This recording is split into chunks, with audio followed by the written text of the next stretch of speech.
Make me leave. Make sure this is on. You have to leave, sir. Make me leave. Say that again. You called me retarded. Say that again. You're mental.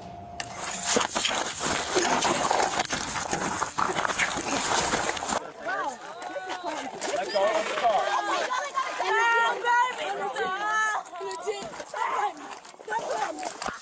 Guess how it all kicked off? The incident unfolds with an 11-year-old girl cheekily admitting to texting 911 with a fabricated kidnapping claim. This spectacle occurred in Volusia County, Florida, setting the stage for an avalanche of consequences due to the girl's mischievous actions. The initial prank call sets law enforcement on a high-alert chase. I'm telling you this right now, you're going to take this as a lesson at 11 years old that if you do something stupid in the future, you're going to enjoy those cuffs. An 11-year-old girl admits to texting 911 with a fake kidnapping claim in Volusia County, Florida. Sheriff Mike Chitwood is here to discuss the incident with us. The sheriff's office mobilizes a full-scale operation in response to the fake kidnapping report. Deputies, under the belief that a child was kidnapped at gunpoint, deploy massive resources to tackle the imagined emergency. This intensive response highlights the gravity with which such reports are taken. The sheriff says the girl texted 911 and claimed her friend had been kidnapped at gunpoint. As you can imagine, the sheriff's office called out the cavalry and launched a massive search, but it all turned out to be fake. They found the girl at her house with her family and took her into custody. Law enforcement discovers the girl at home with her family, unveiling the kidnapping as a mere hoax. She's swiftly taken into custody. This moment captures the transition from crisis resolution to addressing the repercussions for the young prankster. Stay calm. You can talk to your parents. We can open the window and let you talk to them. Nothing's going to happen to you. Do you understand that?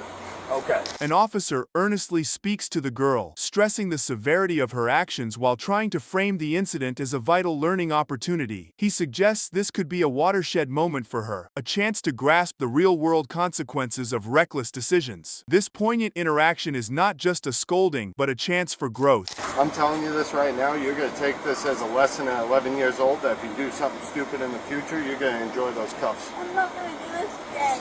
You know, this is going to be an opportunity for you to turn this into a learning experience. This is not something you're going to carry with you for the rest of your life. Let's dive deeper into the chaos. The finer details of the prank are laid bare, showing the girl provided specific false information about the supposed kidnapping, including a detailed description of the kidnapper and the vehicle. This elaborate lie intensifies the search efforts. The shocker, the mastermind behind this complex scenario is just an 11-year-old. And then you start to go out there. She's giving us little tidbits as she's texting us. She gives us a mile marker on I-95. She tells us it's a white van and the person's been tied up. The suspect is a white male with brown hair and blue eyes and is armed with a firearm. And she's following that car. And for the next half hour, she's texting in little tidbits. Eventually, she calls 911 and says, "Oh, sorry, I didn't mean to call you." Watch the disbelief unfold. As law enforcement figures out the prank, their reaction is a mix of frustration and a desire to turn this blunder into a teachable moment for the girl and her peers. They focus on the serious misuse of emergency services and the broader ramifications such actions have on community safety and resources.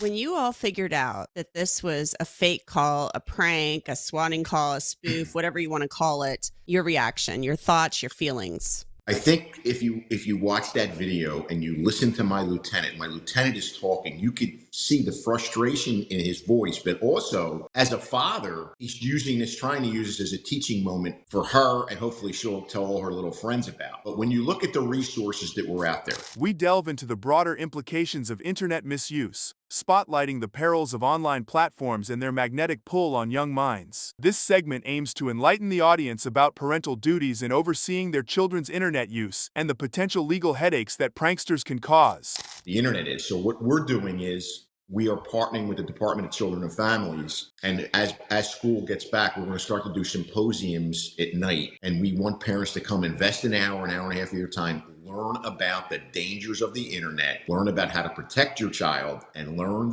what the consequences are going to be if they do these spoofing or SWAT calls, especially with school starting again. You could rest assured we will get dozens upon dozens of active shooter calls coming in that are going to be bogus. Ever wonder what happens to a prankster in the legal system? We ponder the future of the mischievous 11-year-old, discussing the juvenile justice system's approach and possible outcomes for her case. This segment underscores the delicate balance between discipline and rehabilitation, highlighting efforts to reform rather than simply punish. Yeah, it's kind of like the boy who cried wolf type of thing, you know, and you can't afford to play that game, and neither can the public. So what is going to happen to this 11-year-old girl? We know that you guys took her into custody and put her in juvenile detention. So what happens next? Yeah, what'll happen is, I always say the juvenile justice system is like a sausage maker. What goes in the beginning isn't what comes out on the other end. Once the psychologist gets involved, once the attorneys get involved, once the judge gets involved, they'll do a pretty good job of figuring what kind of sanctions will come out of this at the end of the day. Let's talk dollars and cents. We address the hefty financial cost of the law enforcement response, with considerations for making the girl's family foot the bill. This part emphasizes the tangible impacts of such pranks on public resources, outlining the real-world cost of responding to fabricated emergencies. Now, at the end of the day, my theory is always it's tough love. You hit it hard up front, and then you let the system do what it needs to do. She's not going to jail for this. We are, though, working up the cost of what this response was. And once I get that, we'll present that to the state attorney and ask that part of any sentencing is the parents reimburse us for all the amount of time and effort that went into it. I mean, the air unit was probably close to $1,000 just in fuel. That was just the air unit. And then you break down all the different agencies. I know it's going to be a big price tag. I know it's going to be hefty. The incident kicks off on a chilly October 22nd when deputies roll up to the Milwaukee County Zoo, alerted by reports of trouble brewing. Initially, the scene's as calm as a cucumber. No punches thrown or harsh words slung, but zoo security is quick to finger 4 people they reckon are stirring the pot. Body cam video shows the moments leading up to a sheriff's deputy punching a 17-year-old girl during an arrest, after the video captures the teen striking the officer first. The incident happened on October 22nd after deputies were dispatched to the Milwaukee County Zoo for reports of a fight. What's up, man? That were fighting, they're just sitting by the gate and we can't get out. Where are they? They're by the front gate over there. Yeah, the walk-in gate. We can't really get out because they're just sitting on the gate and they're arguing with each other. Upon arriving, the deputy finds the suspected quartet chilling by the pedestrian gate, seemingly just hanging out and waiting for their ride. They're anxious but polite, explaining they're just there to pick someone up, with no intention to cause a scene. All right, for those squads I was just talked to by employee, the fighting individuals are still here. They're at the walk-in entrance. The deputy then drives toward where the 4 individuals are located, spotting them near the pedestrian gate of the zoo. What's that? Our ride in front of the building. There are 4 individuals. So someone is picking you guys up? Yes, Where's your ride? My ride. She's on the phone. You want to talk to her? I don't need to talk to them. Where's your ride at? Right, okay, I just got here. Why are you yelling at me? I'm trying to help you out. Why are you yelling at me? I'm sorry. She right in the front of the building. She said that's where she dropped us off. She said she's right where she dropped us off. What car? What car? It's a gray car. A gray car? Oh, it's white. The atmosphere starts to crackle when Envy Hampton, a 17-year-old with a temper as fiery as her name, starts getting snippy with the cop over hopping the fence. Her defiance lights a fuse, sparking a verbal clash that promises to erupt into something more heated. Okay, so I got another squad. They're gonna try to find that sedan and bring it over. She said she right in front of the building. If I hop this fence, I'm gonna be wrong. If you hop this fence, I'm gonna arrest you. You ain't gonna do to me. Legit, you ain't gonna do to me. If I hop this fence, then what? You hear my sister on the phone waiting on me. She said she right in front of the building. We just need to walk over there and get over there to her. Okay, how about this? Instead of you guys going all the way over there, because it's a long walk and it's like 40 degrees out. Nia Del Willis makes her grand entrance, aiming to scoop up the group, including her sister Envy. She's not exactly thrilled to see the cops and makes no bones about her rush to get out of Dodge, tossing out words faster than a popcorn popper. Okay, I'm gonna get you out of here in a few minutes. All I need is your name, and that's really about it, okay? Ma'am, we're not doing this. Come around. No, you don't need to follow me. Hold on. Just hold on. I am holding on. I've I've been sitting here for 10 minutes, sitting here looking for them. I don't need nothing. I'm just gonna come out and go around. It don't matter. Okay, Tiffany. Yep. Hold on. Okay, you can let me in my car. My kids is in here. Come on, man, for real. In an attempt to simmer down the sizzle, one of the women steps up to explain to the deputy that their dust-up was nothing more than a family squabble, all bark and no bite. They had already been asked to leave and were just waiting for their ride, minding their own beeswax. Can I just talk to you over there? Okay, let's go over there. The deputy then speaks to one of the women who seemingly is cooperating with the investigation. She tells the officer about the events that happened prior.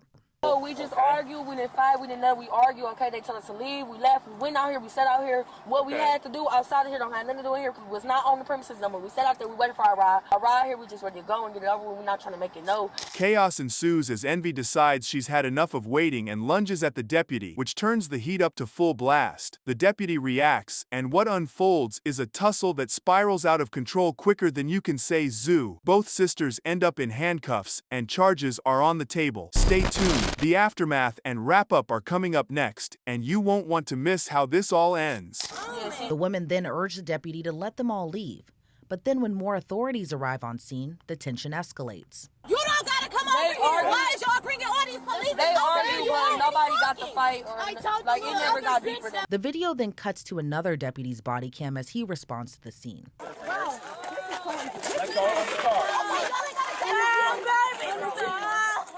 After deputies pull Envy's sister Naya out of the car, that's when the 17-year-old exits the rear driver's side seat and begins swinging at the deputy.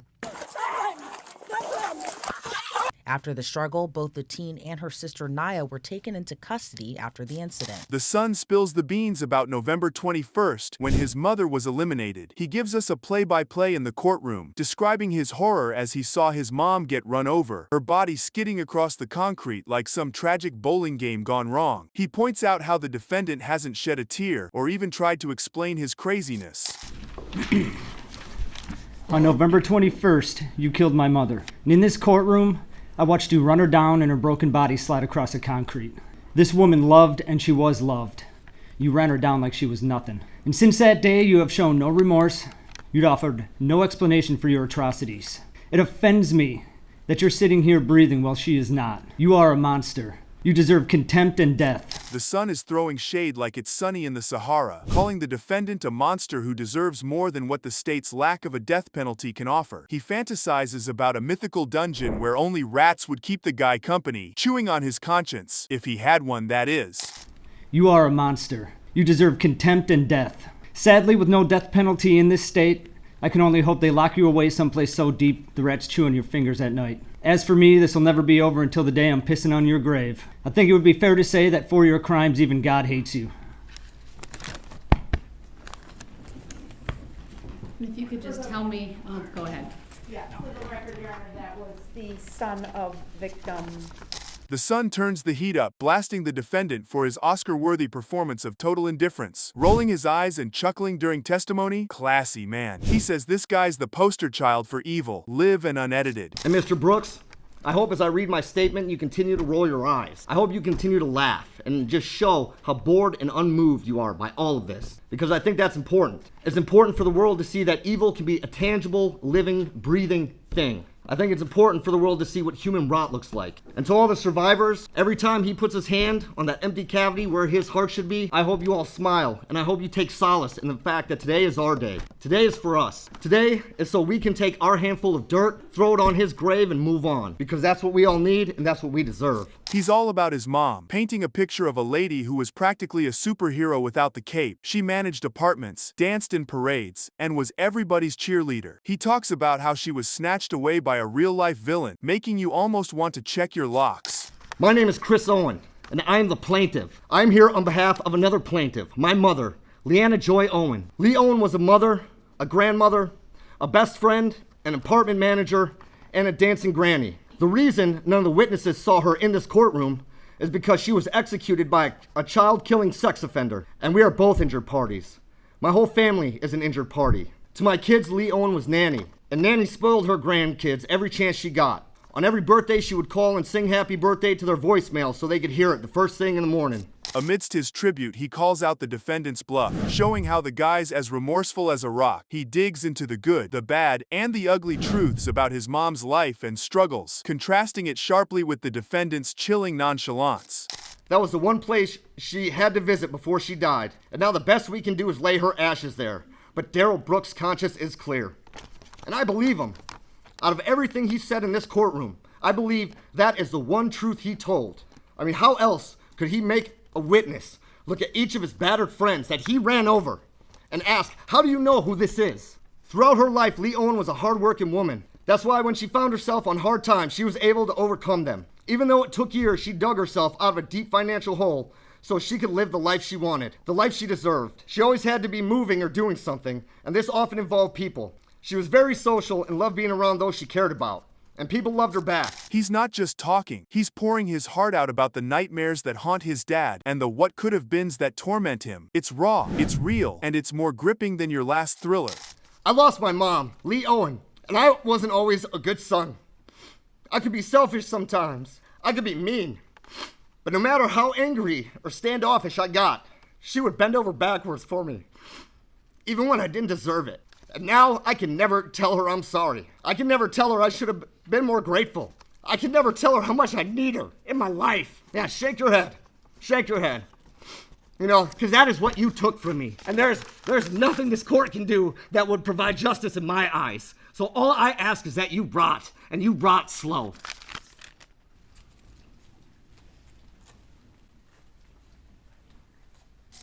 The body camera captures a shocking altercation between an Ohio police officer and Keyshawn Sims, who was allegedly suffering from a mental health crisis. Sims insists he isn't mental despite the officer's suggestion. The footage highlights the tense atmosphere in the lobby where the incident took place. You have to leave. Why?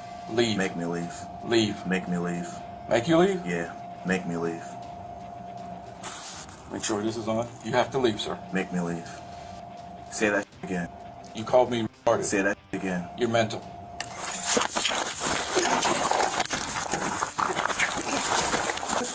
Body camera footage captures the shocking altercation between an Ohio police officer and a man who authorities say was suffering from a mental health crisis. Think I'm playing, bro? Huh? Ain't nobody fucking mental. You can call somebody so I can fucking talk to someone. On September 14th in Youngstown, Ohio, Keyshawn Sims entered the police station demanding to speak directly to the police chief. The officer informed Sims that appointments were necessary to meet with the chief. Sims persistently challenged this protocol, creating a confrontational scene. The incident happened on September 14th in Youngstown, Ohio. According to the police department, the man who you see here in the red shirt, who was later identified as Keyshawn Sims, approached the lobby of the department's auxiliary office, demanding to speak to the police chief. Okay, I'm not exactly sure what you're talking about. The chief only talks to people if they make an appointment. You have to make an appointment with the chief to see him. Okay.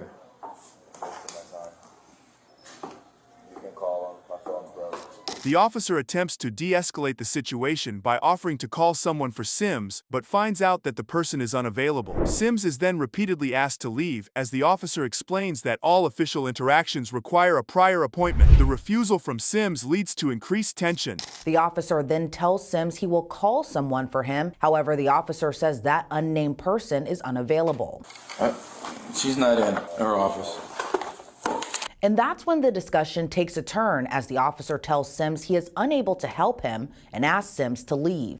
Yeah, but everybody you need to talk to, that you want to talk to, you have to make an appointment to see them.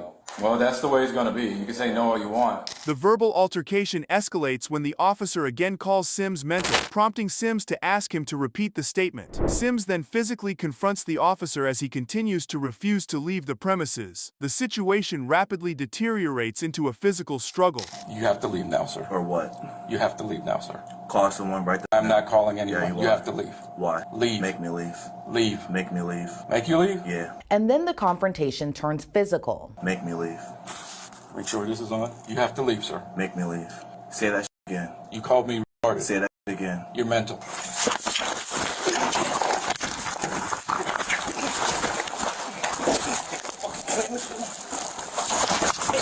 Mental, bro. Yeah. Think I'm playing, bro? Huh? Ain't nobody fucking mental. You can call somebody so I can fucking talk to someone. The confrontation becomes more violent, with Sims tackling the officer. The officer, in response, pulls out his service weapon as the altercation continues. Additional officers arrive and help in restraining Sims, eventually tackling him to the ground. The officer tells Sims to get off of him, but shortly after, another physical confrontation happens again between the two. Say that again. Say that again. We can do this all day. Yes, we can. Yeah. Seconds later, the officer then pulls out what appears to be his service weapon and points it towards Sims, and both get into yet another physical altercation. Additional officers are able to come to the officer's aid, where they tackle Sims to the ground. Not today. Surveillance video captures Sims striking the officer repeatedly before the officer tries to reach for his weapon. Sims puts the officer in a headlock but is finally subdued by another officer. Sims is then handcuffed and arrested, facing multiple charges including assault on a peace officer and aggravated robbery. Surveillance video shared by the Youngstown Police Department also captured the physical confrontation between Sims and the officer, as Sims can be seen striking the officer repeatedly. Sims can then be seen tackling the officer, and when the officer reached for his service weapon, Sims put the officer in what appears to be a headlock before being tackled by another officer to break up the altercation. The officer's body cam then captures Sims being placed in handcuffs, but not without a final word from Sims to the officer. Let me see you again. Hope so. That's what it is. Sims was eventually taken away in a squad car and charged with assault on a peace officer, menacing, obstructing official business, aggravated robbery, and intimidation. Just another day for Oklahoma officers, or so it seemed, until a routine traffic stop turns into a colossal drug bust. Out of a plain old Penske moving van come hundreds of marijuana plants. It's like a botanical garden on wheels. Captured entirely on body cams, this is one traffic stop that turns into a primetime event. What started out as a routine traffic stop turns into a major drug bust when Oklahoma officers discover hundreds of marijuana plants in the back of a moving van. Enter Officer Billy Messner, who pulls over this seemingly innocent truck after spotting it wobble and crawl below the speed limit. The driver plays innocent, but Messner isn't buying what he's selling. He's seen this dance before. It's a roadside drama unfolding with each verbal volley. Body cameras captured it all on video when Seminole police officer Billy Messner pulled over a Penske moving truck for making multiple traffic violations. How you doing? The reason I pulled you over, one, you're running about 25, 30 miles under the speed limit. And then you crossed this white line twice. No, I didn't. Yes, you did, sir. I was right behind you the whole time. Officer Messner decides it's time to let the police dog do some sniffing, because why not? The driver, a 46-year-old chap named Bun Wong, seems edgy when asked about the goodies in the truck. It's a classic standoff with tension thick enough to cut with a knife. But it wasn't the driver's speed that proved to be cause for concern. All right, sir, while I'm waiting on the return, I'm going to take my dog, I'm going to run it around the vehicle. If you can, just shut the vehicle off and keep your windows rolled up. And before we run, is there any illegal narcotics, marijuana, meth, heroin, or cocaine? After some hemming and hawing, Wong admits there's a little something illegal in the back, but oops, no transportation license. Officer Messner's not amused and lays down the law, turning what started as a traffic stop into a full-blown legal lecture. The conversation is a dance of legality and logistics that could make your head spin. The driver, 46-year-old Bun Wong, then hands Officer Messner paperwork, ultimately telling him there's weed in the back of the vehicle. So is it full-size plants? They're just plants, though. Look at it. You got a transportation license, too? I don't have it with me. Man, that's illegal. Officer Messner tells Wong the transport is illegal without a transportation license. You gotta have the transportation. Everything is legal. Not if you don't have a transportation license. With a flourish worthy of a magician, Wong opens the van to reveal not just a few, but 222 marijuana plants. It's a forest in a truck. Officer Messner's goodness gracious pretty much sums up the surprise, while Wong's story about where he's coming from starts to crumble like cheap drywall.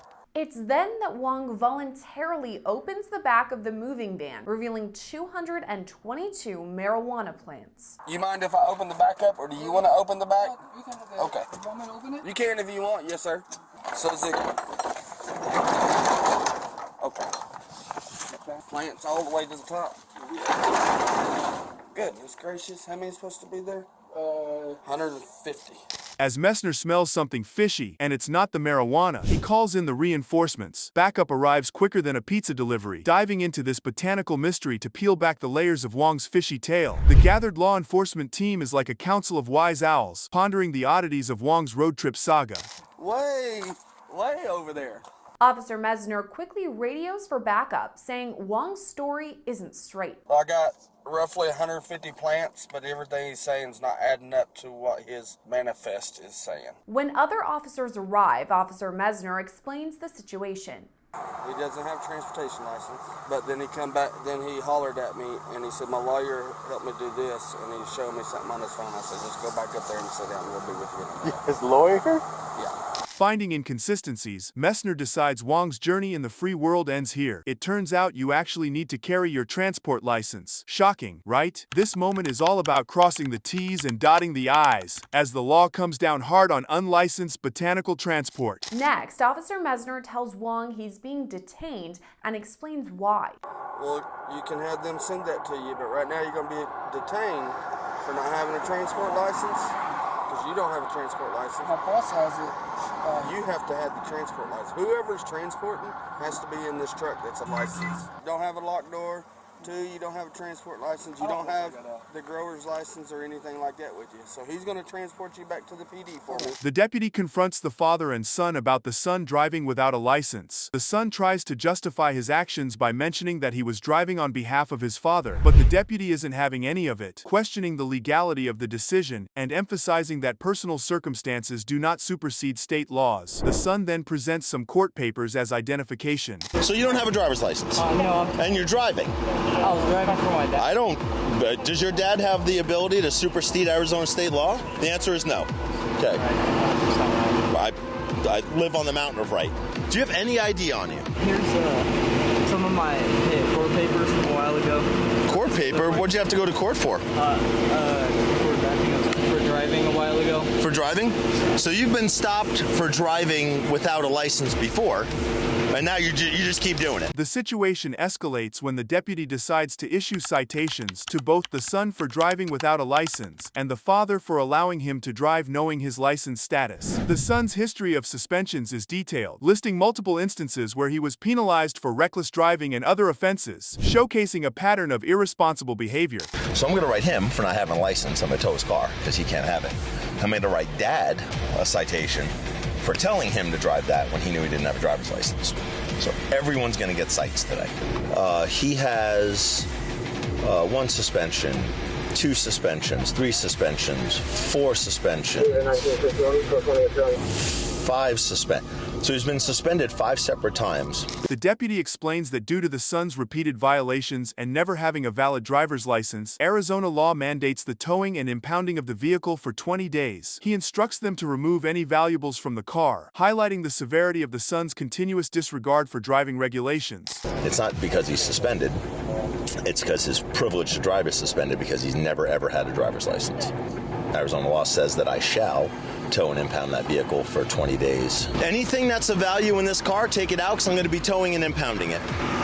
He shouldn't be allowed to operate a remote control car, knowing he literally can't make a good decision. And now you're like, hey, human that can't make good decisions, drive my car. You have so many bad decisions in driving cars, driving on suspended, criminal speed, and all of that stuff that you should never be driving a car. The discussion continues with the deputy stressing the importance of holding people accountable for their decisions in Pinal County. He references a previous case where he proved a suspect was driving under the influence by testing his blood, demonstrating his commitment to enforcing the law and ensuring safety on the roads. Any reason why anyone got any one of the citations? You gave my buddy DUI, I think. Is it possible I gave... He said you pulled him over in this car. Yep, because holding people accountable for their poor decisions in Pinal County is one of the things that I do. And was high and he was driving. Wait, last name? Yeah, and he wasn't high. It was yeah. No, he was high because I drew his blood and tested it, and then he took me to court, and I beat him in court. The deputy interacts with another driver with illegal window tinting, recognizing him from previous encounters. The driver mentions watching the deputy's advice on a show, yet still fails to comply with window tinting laws. The deputy provides guidance on how to rectify the issue legally, emphasizing the importance of adhering to vehicle regulations. You are a really slow learner. You're like, yeah, I got this illegal window tint. Nah, I'm gonna drive around Santana and just see if he stops me. Of course I'm gonna stop you. Look at it. It's like limo. It's so, I don't know how you just see out of this thing at night. This thing's as dark as looking at the inside of your eyelids. You know what, and I agree with you on that. I definitely do, because sometimes I roll my window down just so I can see what I'm doing. I very rarely drive at night. I know I've seen this on your show too before, but I'm trying to get my insurance card that says I needed to update that. The deputy pulls over a driver for following too closely to another vehicle. This encounter highlights common traffic violations and the deputy's approach to educating drivers about safe driving practices. The driver's misunderstanding of traffic laws, despite years of driving experience, underscores the ongoing need for public awareness and adherence to driving regulations. Why were you pulling me over? You were less than 1 car length from the bumper of that SUV that was in front of you. There was not an SUV in front of me, sir. It was a minivan. Okay. Vehicle that's bigger than your car, and you were less than your car length away from the back of it. When we were going over the railroad tracks, getting into the turn lane? Yep, all the way up. If you say so, go ahead. Yep. Fine. And so what would the ticket be if you're going to give me a ticket? I haven't decided if I'm going to give you a ticket yet. Well, when I took my test and my son took his driver's license test 2 years ago, I read in the MVD manual that it was 1 car length. Oh, and that's how it's always been. Working in the car business, I mean, I know the rules of the road. Sure, appreciate the roadside education I've obtained today. You're welcome.